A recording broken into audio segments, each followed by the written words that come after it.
بسم الله الرحمن الرحیم با عرض سلام و ادب خدمت همه معصرین عزیز. امید که خوب و سرحال باشین به یکی دیگری از ویدیوهای آموزش نرم افزار SPSS با من مستر عبدالوزیر بشیر نظری خوش آمده. معصرین گرامی، قبل از اینکه بازم بریم داخل نرم افزار SPSS شویم و نحوه کار با او را یاد بگیریم، نیاز است که ما یک تعداد مفاهیم را که روز قبل هم یک مقدارش تشریح شد به ادامه از او میرسیم برای مقیاسات اندازه‌گیری. مقیاسات اندازه‌گیری پل ارتباط تمام تحقیقات است. اگر ما مقیاسات اندازه‌گیری یا میجرمنت ها را به شکل درست و دقیقش نفهمیم، ما نمیتونیم که ما تحقیق خود به فرجام برسانیم و در مسیر به مشکلات سر میخوریم. به او خاطر بحث مقیاسات اندازه‌گیری یک از مباحث مهم و اساسی در بحث تحقیق به شمار میرود. خود مقیاس اندازه‌گیری متغیرها یا میجرمنت چی از خودش؟ اندازه‌گیری را میتوان بر روش اطلاق کرد که از طریق آن عدد به اساس یک قانون معین جایگزین یک صفت می شود. یعنی استیونز میگه که اگر ما بخوایم که یک عدد یا یک کد به اساس یک قانون مشخص با یک صفت جایگزین بکنیم، این میتونیم بگوییم که چی است؟ مقیاس یا میجرمنت است. استیونز مقیاسات اندازه‌گیری را به 4 دسته تقسیم کرده که عبارت است: یک مقیاس اسمی است یا نومینال میجرمنت، دو مقیاس رتبه‌ای یا اوردینال و سوم مقیاس فاصله‌ای انتروال و مقیاس چهارمی مقیاس نسبی یا ریشیو است. تفاوت بین متغیر با مقیاس چی است؟ گاهی اوقات چون ما گفتیم متغیرهای اسمی داریم و رتبه‌ای داریم، یک سوال میشه که چی تفاوت وجود دارن؟ مثلا مقیاس متغیر اسمی وقتی که میگیم جنسیت یک متغیر اسمی است، چرا مرد یا زن میگیم دیگه از او چون مقایسه نمیشه، سلسله مراتب نداره، به او خاطر ما ایره میگیم که متغیر اسمی است. هرگاه به می متغیر اسمی ما کد قائل شویم، به خاطر از اینکه نرم افزار SPSS اگر ما نشته کنیم میل یا فیمیل، ایره نمیشناسن. میل و فیمیل بعض سافتیرها بر تحلیلش جوابگو نیستن، اما حروف نمیشناسن. به او خاطر آماردانا یک کار کردن که همین صفات با یک تعداد قوانین، با یک سلسله قوانین ایره کمی تبدیل کردن. روشی که ما یک صفت بتونیم کیفی بودنش به کمی تبدیل بکنیم، این روش همیشه بگیم که مقیاس بگیم شد. مثلا ما جنسیت مرد یک دادیم کدش و زن کدش دو بدیم. ادال وقتی که ما یک دو را برای مرد و زن تعریف میکنیم، در اینجا است که نرم افزارها میشناسن. و استیونز گفتیم مقیاسات به 4 بخش تقسیم میکنه. حال بیایم که مقیاس اسمی چی تفاوت داره با مقیاس رتبه‌ای و چطور ما بشناسیم که یک مقیاس نومینال یا اسمی است. اگر یک مقیاس زمان اسمی بوده میتونه که جمع، تفریق، مقایسه نشود. مثلا ببینیم که جنسیت یا ملیت یا شغل یا متغیرهای چی هستند؟ مقیاسات در حقیقت خب متغیر اسمی است. وقتی که ما کد میتیم به مرد یک میتیم، به زن دو میتیم، در اینجا شد مقیاس تبدیل میشه. اینور اینمی مرد و زن نه جمع میشن، نه تفریق میشن، نه مقایسه میشن و با مو خاطرم میگن که مقیاس اسمی ضعیف ترین مقیاس است. و دیگه که هست مقیاس رتبه‌ای است یا اوردینال. مقیاس رتبه‌ای یا اوردینال مقیاسی است که جمع و تفریق نمیشه ولی مقایسه میشه. مثلا متغیری که سطح تحصیلات یا میزان رضایت، دو متغیر چی هستن؟ متغیر رتبه‌ای هستن. اگر ما فرضاً به سطح تحصیلات چی کنیم؟ کد بتیم. به 12 پاسش کد 1، به لسانسش کد 2 و ماسترش کد 3. در اینجا این میشه به مقیاس رتبه‌ای تبدیل میشه.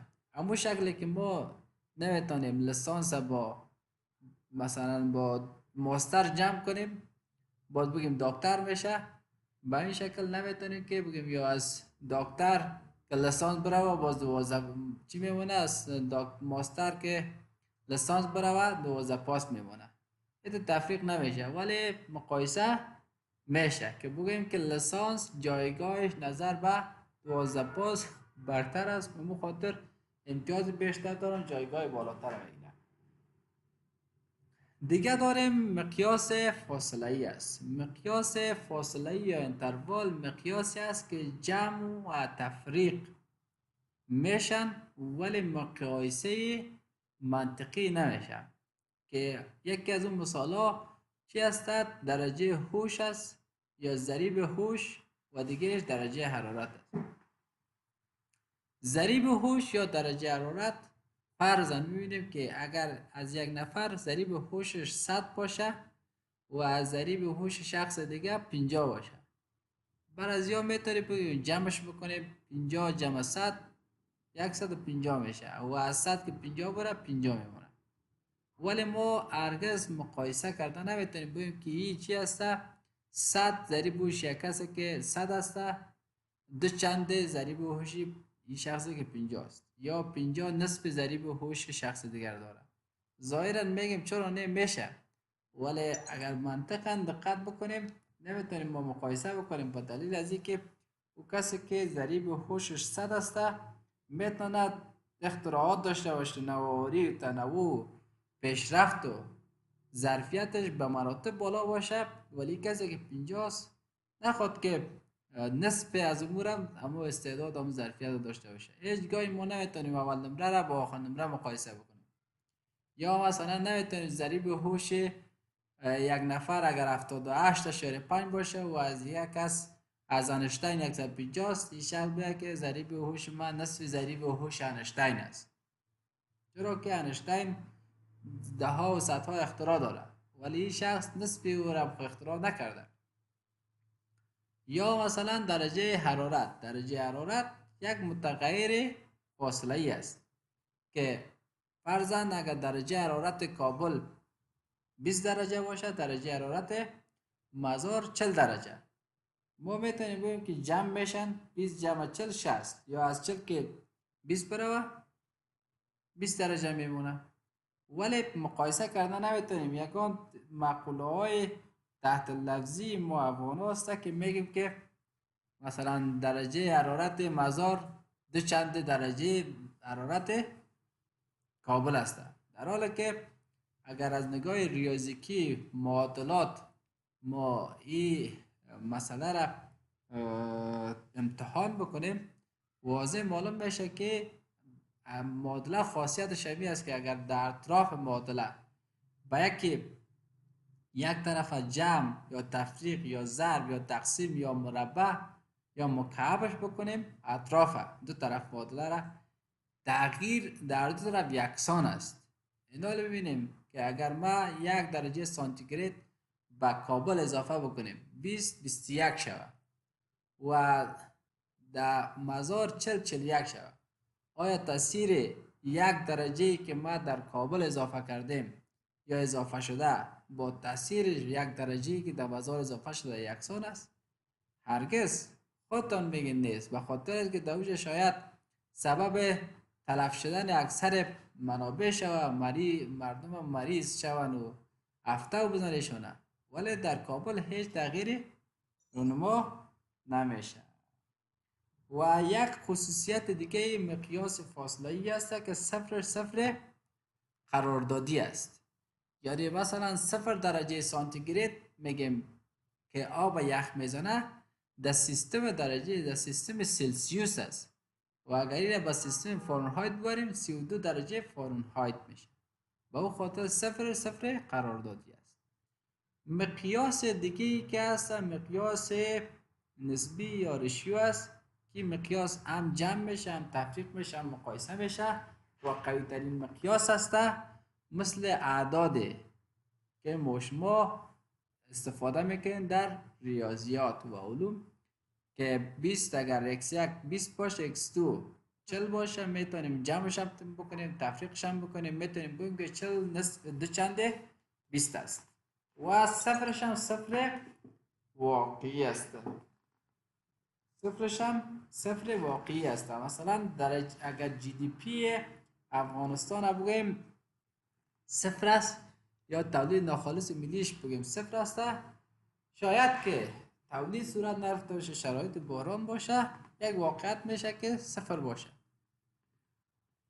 پس ما در حقیقت 4 نوع مقیاس داریم: مقیاس نومینال، اوردینال، انتروال، رشیو. و در اسپیسز این 4 نوع مقیاسات یا میجرمنت ها را به 3 دسته تقسیم کرده.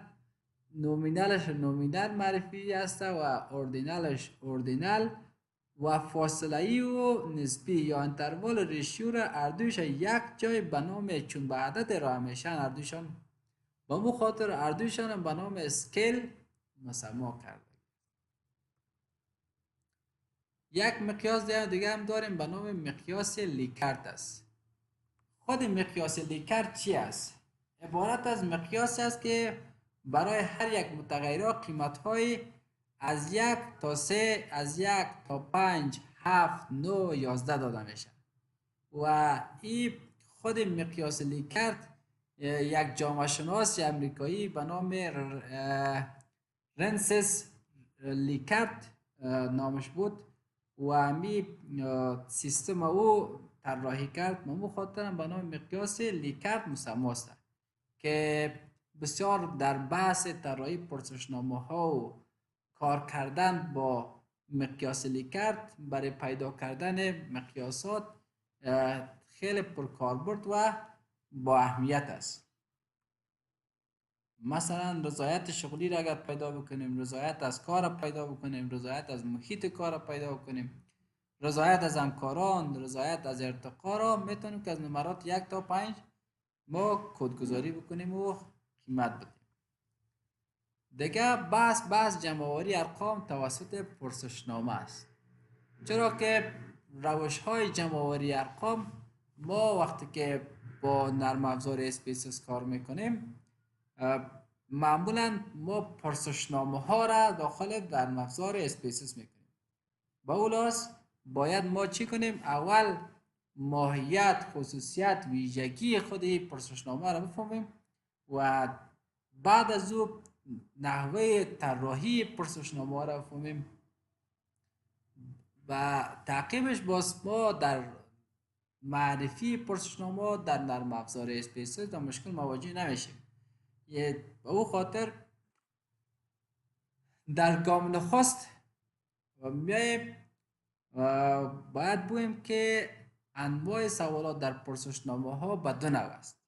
یک سوالات باز یا اوپن کوشنری، دیگهش کی هست؟ چی هست؟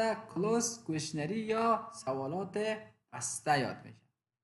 باز سوالات باز هم به همچنان به دو بخش تقسیم میشه: یک باز کمی، دو باز کیفی. دیگهش سوالات بسته سوالات هم به دو بخش تقسیم میشه: یک سوالات بسته یک پاسخه، دیگه سوالات بسته چندین پاسخه. حالا ببینیم که سوالات باز با چه نوع سوالات ما باز گفته میتونیم. سوالات باز با سوالات گفته میشه که پاسخگو در آنها محدود به انتخاب گزینه خاص نیست، بلکه میتواند نظر خود را بر حسب علایق و اطلاعات خود به تفصیل یا به اختصار در اختیار پرسشگر قرار دهد. چی است؟ یعنی پاسخ دهنده محدود به پاسخدهی بر گزینه‌های مشخص نیست و این سوالات خودش به دو نوع است. یک، سوالات باز کمی. سوالات باز کمی، سوالات باز کمی به سوالات گفته میشه که به عدد ارائه میشه و پاسخ دهنده در قبالش محدودیت نداره، میتونه که نظر خود ارائه بکنه. مثالاش، مثلا شما چند بار در روز با دوستان خود تماس میگیرید؟ جوابش هم میشه که بگیم 5 بار، 4، 3، 2 بار میشه شود.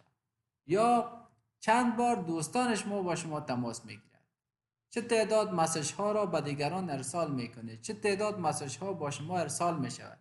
چه تعداد یا تعداد کسانی که با شما تماس میگیرند حدوداً چند نفر است؟ هزینه موبایل شما در یک ماه حدوداً چقدر است؟ این نوع سوالات باز و کمی است. دیگه سوالات باز کیفی و سوالاتی گفته میشه که باز هستند و کیفیت موضوع را بیان میکنند. مثلا نظرتان در باره ادامه تحصیل در این رشته چیست؟ یا لطفاً عنوان شغل پدر خود را بنویسید. یا آخرین کتاب غیر درسی که خوانده اید چی بود؟ یا میشه بگیم یک از انواع چی است؟ سوالات باز کیفی است. دیگه سوالات بسته است یا با پاسخ بسته.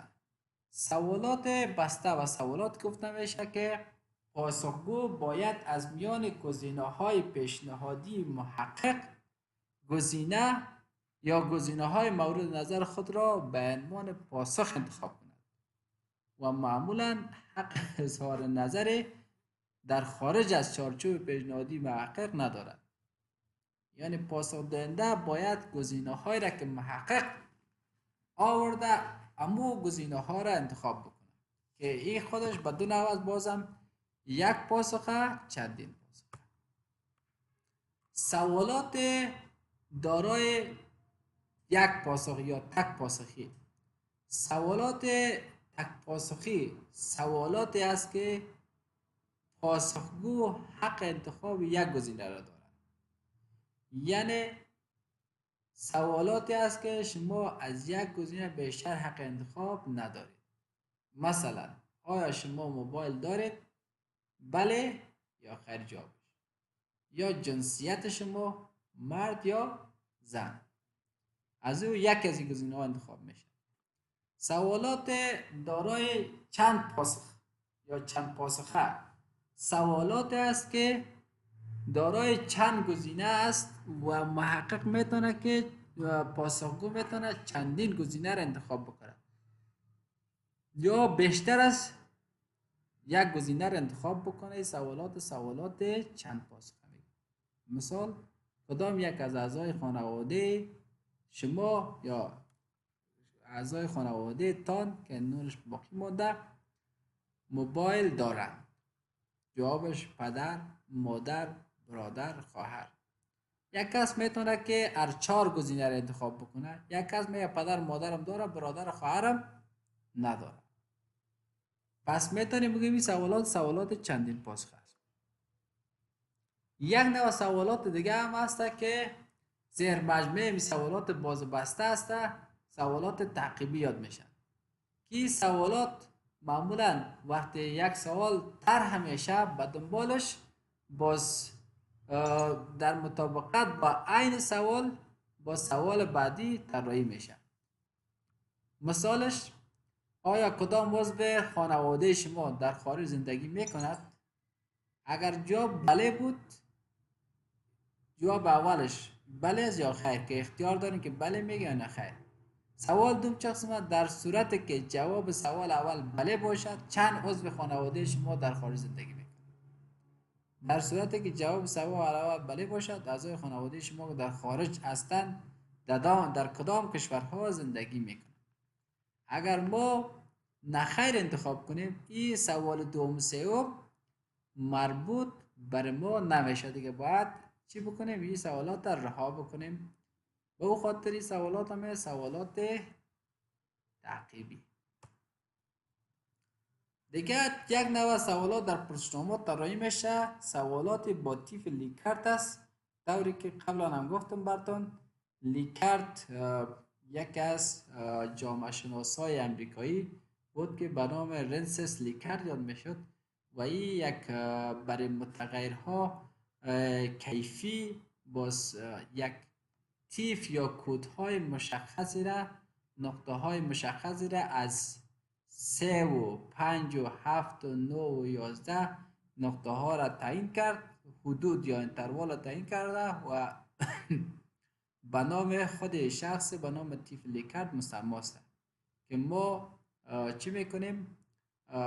به اساس از می میتونیم که از خوب و از بد و بدتر تا خوب و خوبترین ما چی بکنیم؟ لیکت یا کودها را بتیم برشیم. پرسشنامه ها با این روش هم چی میشن؟ طراحی میشن با این سیستم. تا همیشه موضوعات پرسشنامه ها کافی و بسنده است. انشالله ادامه درس بازم براتون بگویم که یک تعداد موضوعات دیگه است و ادامهش انشالله میگم.